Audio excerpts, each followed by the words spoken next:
Assalamualaikum warahmatullahi wabarakatuh.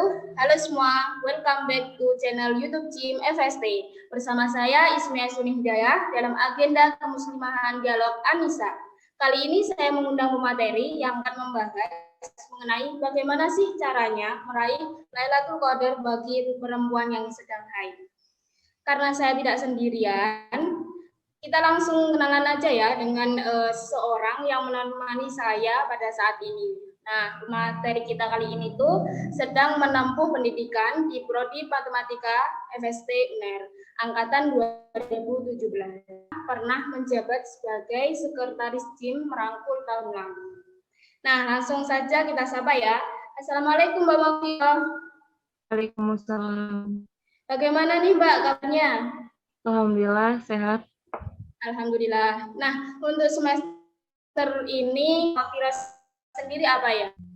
Kalau untuk semester ini sebenarnya sudah lepas ya dari organisasi, tetapi tetap saya ikut UKM Tahfizul Quran, dan juga sekarang mulai ikut ma'had, jadi belajar untuk menghafal Al-Quran juga.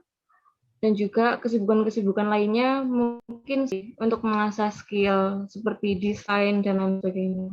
Wah, semangat Mbak ya di semester 8-nya. Semoga dipermudah dalam urusannya. Nah, langsung saja kita ke topik pembahasan. Nah, alhamdulillah Mbak, kita tahun ini tuh masih dipertemukan dengan bulan suci Ramadan. Lebih tepatnya yang saat ini kita jalani. Dan tak terasa pula kita menjalani bulan suci Ramadan ini telah memasuki di akhir bulan Ramadan.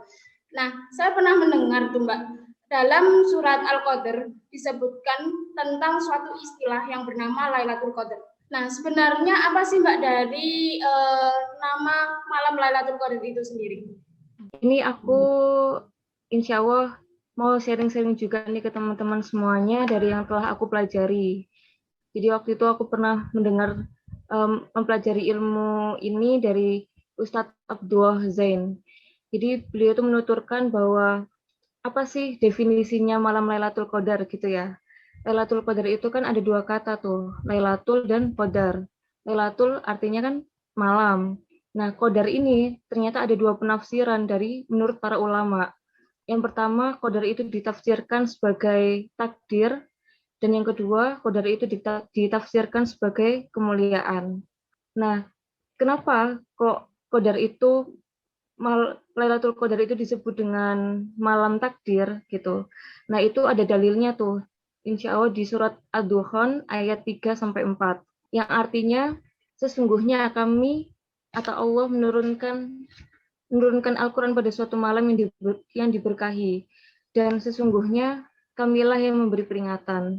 Nah, itu dalilnya ada di situ. Dan pada malam itu dijelaskan segala urusan yang dengan penuh hikmah.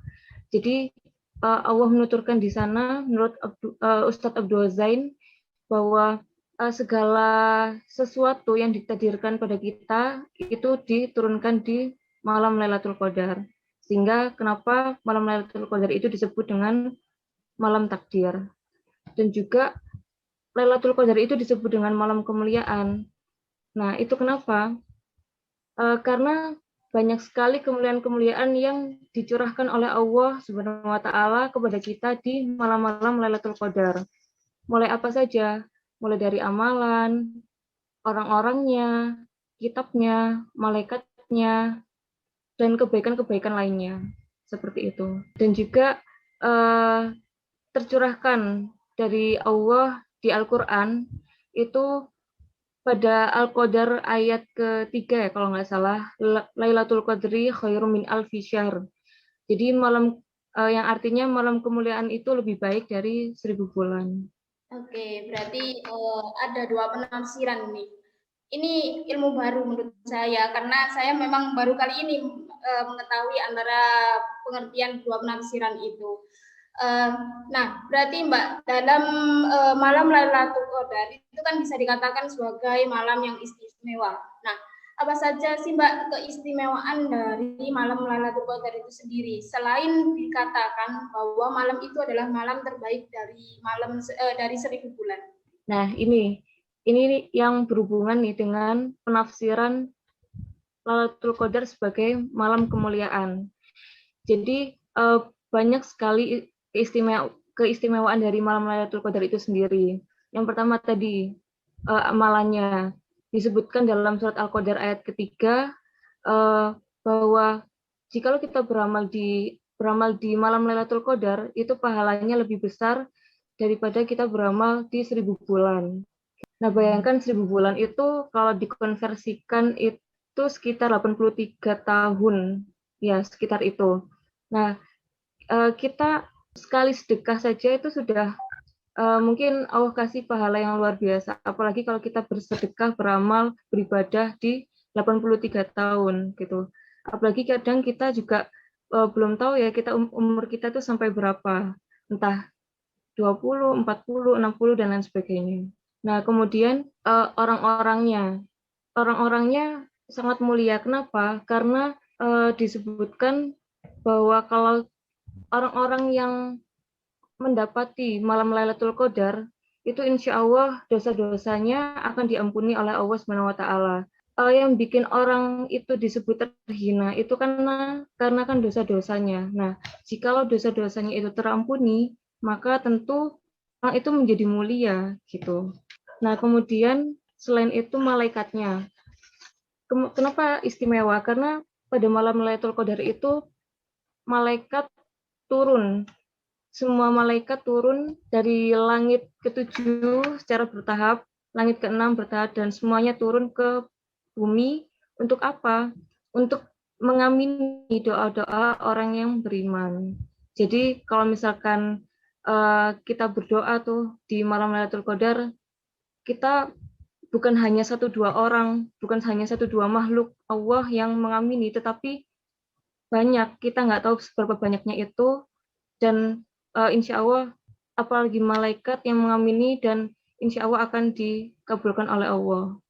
Kemudian kitabnya juga termasuk istimewa. Kenapa? Karena di malam Lailatul Qadar itu juga diturunkan Al-Quran. Seperti pada ayat Al-Quran, Inna anzalnahu fi Lailatul Qadar. Sesungguhnya Allah turunkan Al-Quran di malam Lailatul Qadar. Jadi sangat istimewa sekali. Sayang sekali kan kalau misalkan kita nggak baca Al-Quran di malam Lailatul Qadar.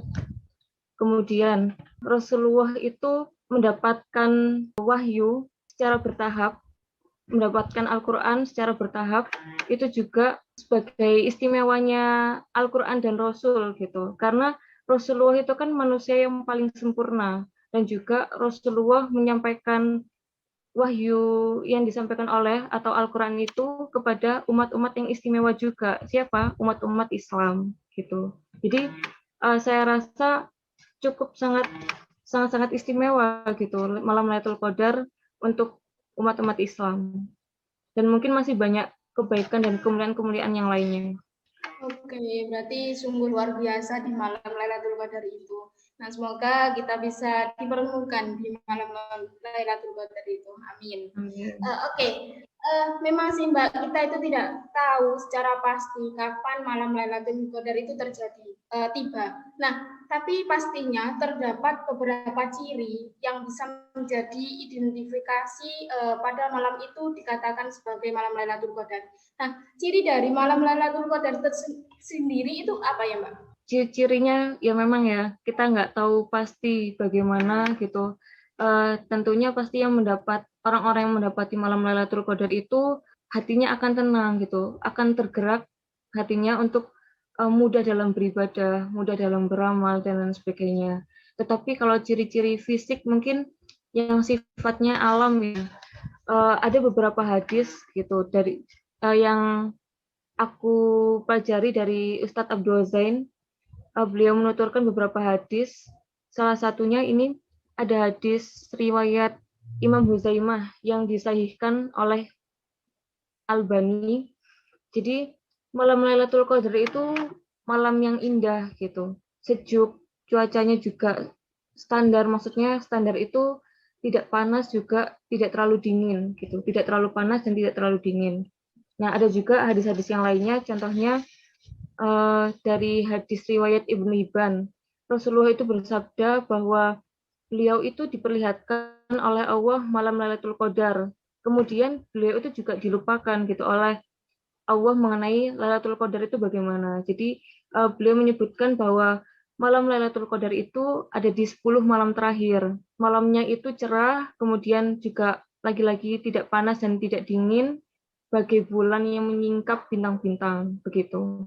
Kemudian ada juga hadis riwayat Muslim, Rasulullah SAW bersabda bahwa malam Lailatul Qadar itu tandanya adalah matahari terbit pada pagi harinya cerah tanpa sinar begitu. Dan dari itu semua Syekh Yusuf Al-Qaradawi itu menerangkan bahwa tanda-tanda tersebut itu tidak dapat memberikan keyakinan kepada kita tentang malam Lailatul Qadar, dan juga tidak dapat memberikan keyakinan kepada kita bahwa semisal tanda-tanda itu semua tidak ada, Lailatul Qadar itu tidak ada gitu. Karena kan malam Lailatul tentunya turun di bumi ini, di mana bumi ini tuh banyak negeri dengan iklim yang berbeda, cuaca yang berbeda, dan pasti ada perbedaan gitu di negeri-negeri di bumi ini gitu. Jadi belum tentu kalau misalkan tanda-tanda tersebut tidak ada, juga tidak ada malam Lailatul Qadar gitu. Oke, berarti karena istimewaan itu dengan beberapa ciri yang kemungkinan kita itu tidak tahu, walaupun ciri fisik itu tidak ada, tapi malam Lailatul Qadar itu pasti turun pada bulan Ramadan di 10 hari terakhir. Nah, untuk kapannya kita yang tidak tahu pastinya. Selanjutnya, Mbak, dengan begitu banyak keistimewaan di malam Lailatul Qadar ini, tentunya kita harus meningkatkan ibadah kita. Nah, tidak mungkin dong kalau kita itu ibadah di akhir-akhir bulan Ramadan ini semakin menurun. Nah, maka dari itu adakah amalan atau ibadah yang sebaiknya kita lakukan untuk mengisi malam Lailatul Qadar ini? Nah, tentunya sangat banyak sekali ya amalan-amalan yang bisa kita lakukan di bulan Ramadan, juga terkhusus di malam Lailatul Qadar. Karena kan kita juga nggak tahu ya malam Lailatul Qadar itu entah kapan datangnya gitu, apakah kita akan mendapatinya. Ya, maka kita baiknya melakukannya di sepanjang bulan Ramadan. Syukur-syukur kita bisa melakukannya setiap hari gitu, selama kita hidup. Nah, yang pertama bisa kita lakukan doa. Kenapa? Seperti tadi yang saya sebutkan, bahwa keistimewaan di malam Lailatul Qadar itu malaikat-malaikat akan turun ke bumi untuk mengamini doa-doa orang yang beriman. Nah, jadi kita banyak-banyak berdoa, semoga Allah akan mengabulkan doa kita dengan dibantu mengamini oleh para malaikat dan makhluk-makhluk lainnya. Dan kita juga perlu banyak istighfar, mohon ampun kepada Allah. Semoga Allah mengampuni dosa-dosa kita di dunia, dan juga semoga kita ditempatkan di sisinya kelak ketika kita nanti di akhirat. Dan juga ada banyak doa yang diajarkan oleh Rasulullah kepada kita. Contohnya, Allahumma inni as'aluka ilman wa rizqan thayyiban wa amalan taqabbal, juga yang diajarkan oleh Rasulullah terkhusus di bulan Ramadan, seperti yang kita baca biasanya setelah witir, Allahumma innaka afuwun tuhibbul afwa fa'fu anni. Itu sebagai bentuk istighfar kita juga. Kemudian tentunya kita perlu memperbanyak ibadah kita, terus amalan-amalan kita juga banyak bersedekah. Ya, kita ibadah tentunya kita dengan berzikir, kemudian sholat, entah sholat sunnah atau juga tidak meninggalkan sholat wajib kecuali bagi yang haid gitu, wanita-wanita yang haid. Kemudian juga memperbanyak baca Al-Quran. Nah, karena pahala yang kita dapatkan ketika kita beribadah dan beramal di malam Lailatul Qadar, seperti di surat Al-Qadar, pahalanya akan lebih dari pahala yang kita dapatkan di 1000 bulan. Oke, dari amalan ataupun ibadah yang Mbak sampaikan itu kan begitu banyak. Nah, bagi muslimah yang sedang haid sendiri, bagaimana sih Mbak cara meraih keutamaan malam Lailatul Qadar? Sementara banyak amalan ibadah yang kita lakukan itu diharamkan, seperti sholat, seperti membaca Al-Quran, seperti iktikaf yang biasanya dilakukan orang-orang ketika di 10 hari terakhir bulan Ramadan. Nah, bagi perempuan yang sedang haid itu amalan atau ibadah apa yang bisa dilakukannya? Tentunya bagi wanita haid itu nggak menutup kita sebagai wanita, meskipun haid juga bisa memperbanyak ibadah kita gitu, memperbanyak amalan kita, terkhusus di malam Lailatul Qadar. Ketika kita tidak bisa sholat gitu, kan kita masih bisa berdoa. Berdoa kan juga tidak ada larangan bagi wanita yang haid. Ya tentunya kita perlu banyak-banyak berdoa, bersedekah, misalkan sholawat, zikir. Kemudian kalau misalkan kita wanita yang haid itu nggak bisa membaca Al-Quran gitu, bukan dalam rangka belajar, ya kita bisa mendengarkan orang-orang membaca Al-Quran. Karena orang-orang yang membaca dan yang mendengarkan juga sama-sama mendapatkan rahmat dari Allah Subhanahu wa Ta'ala. Dan iktikaf juga bisa gitu dengan kita tentunya iktikaf tidak di masjid gitu. Kalau misalkan apalagi ini, jadi wanita yang iktikaf itu sebenarnya boleh nggak sih gitu wanita iktikaf di masjid itu? Kalau wanita yang tidak haid iktikaf di masjid itu ada beberapa pendapat gitu. Kalau menurut Imam Syafi'i yang dari aku pelajari, Imam Syafi'i itu memakruhkan gitu, kecuali di masjid atau musola rumahnya. Maksudnya kalau ketika di rumah-rumah kita ada masjid sendiri atau musola sendiri, khusus tempat untuk sholat masjid gitu. Nah itu kita buat wanita-wanita yang tidak haid diperbolehkan gitu. Alasannya kenapa memakruhkan? Karena ketika kita iktikaf di masjid-masjid yang umum, itu dikhawatirkan banyak mungkin laki-laki yang bukan mahram yang banyak yang melihat gitu dan lain sebagainya. Dan juga ada ulama Hanafiyah dan pendapat dari Imam Ahmad itu wanita boleh iktikaf di masjid namun harus bersama suami gitu. Dan mungkin ada banyak pendapat-pendapat lainnya. Nah, jadi kalau misalkan di masjid dikhawatirkan juga mengotori, sebaiknya wanita yang haid tidak memasuki masjid. Oke, berarti perempuan bagi muslimah yang sedang haid bukan menjadi alasan untuk kita tidak menambah pahala di akhir bulan Ramadan ini. Terakhir Mbak, mungkin Mbak Maufiroh bisa menyampaikan closing statement di akhir dialog kita kali ini. Ya, untuk teman-teman semuanya gitu. Teman-teman semuanya, alhamdulillah ya kita masih dipertemukan dengan bulan Ramadan, bulan yang mulia, dan juga semoga kita dipertemukan dengan malam Lailatul Qadar, di mana malam itu merupakan malam yang mulia sekali. Dengan kita tidak tahu kapan datangnya, maka baiknya kita di sepanjang bulan Ramadan ini atau syukur-syukur kita bisa melaksanakannya tiap hari selama hidup kita bisa memperbanyak ibadah kita bisa memperbanyak sedekah-sedekah kita dan amalan-amalan lainnya yang dianjurkan oleh Rasulullah. Dan hal itu juga tidak menutup kemungkinan bagi wanita-wanita yang haid. Dan semoga Allah menerima amalan-amalan. Amin. Semoga kita menjadi pribadi yang lebih baik ketika kita keluar dari bulan suci Ramadan. Amin. Baik Mbak, terima kasih atas penyampaiannya. Oke, dari dialog kita kali ini bisa disimpulkan bahwa di bulan Ramadan ini terdapat suatu malam yang sangat-sangat istimewa, terdapat banyak sekali rentetan keistimewaan di malam tersebut. Nah, kini saatnya kita itu berlomba-lomba untuk meningkatkan ibadah kita, amalan kita, pahala-pahala kita. Nah, semoga kita bisa dipertemukan di malam yang istimewa itu. Nah, dan kita bisa mendapatkan keberkahan dari malam tersebut. Dan untuk muslimah yang sedang haid bukan menjadi alasan kita untuk tidak bisa meraihnya. Kita bisa amalan-amalan sebagaimana yang disampaikan tadi. Oke, nah kesimpulan yang saya sampaikan tadi juga menutup dari acara podcast Dialog Anissa kali ini. Sebelum kita berpisah, Mbak, saya mau ngucapin terima kasih banyak untuk Mbak Mafiroh karena telah berkenan meluangkan waktunya dan berbagi ilmu dengan kita, yang insya Allah bermanfaat banget bagi diri kita semuanya.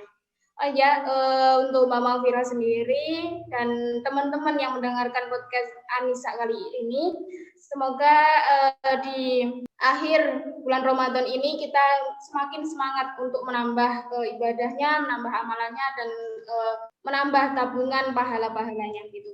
Semoga kita keluar dari bulan Ramadan ini, kita bisa menjadi pribadi yang lebih baik. Dan semoga kita masih bisa dipertemukan di bulan Ramadan pada tahun depan. Amin. Untuk menutup dialog Anissa kita kali ini, akhir kata dari saya, Assalamualaikum warahmatullahi wabarakatuh. Sampai bertemu di podcast selanjutnya.